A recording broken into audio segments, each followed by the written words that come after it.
I have to admit that before this I'd never played any of the previous Settler titles, so when I had the opportunity to play Settler New Allies, I was pleasantly surprised with this variation on the RTS genre.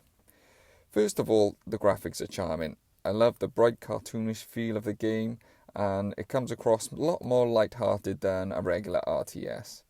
I also enjoyed the fact that it focuses heavily on efficiency and moving resources around the map the best way possible.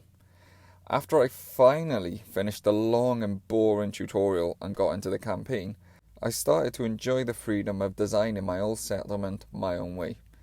The basic premise of the game is you start off with a few engineers who can build, gather resources, prospect for valuable minerals, and expand your territory.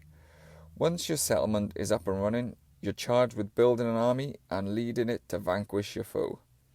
This is somewhat easier said than done though, as troops can often take a while to train up, but they don't necessarily last very long in battle.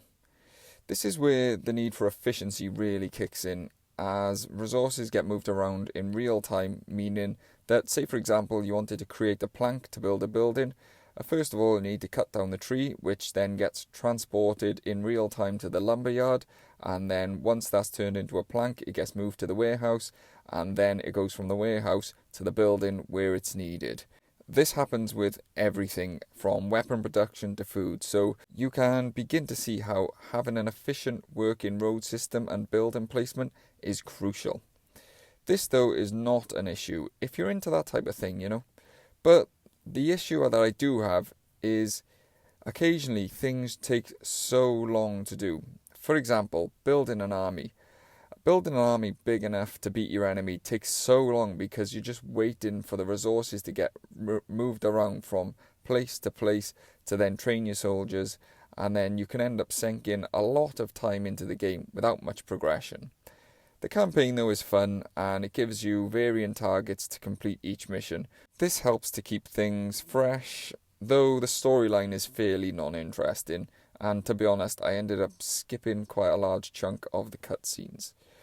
All in all, Settlers New Allies is a charming, relaxing experience. It's a slow-building RTS that has a bright, happy feel to it and doesn't offer the stress and intensity of your regular game of this type. At times, though, I did just wish there was a game speed toggle so I could speed things up and I could move things a bit quicker than a leisurely Sunday stroll. And for that reason, I'm going to give it a 6 out of 10. Thanks for watching.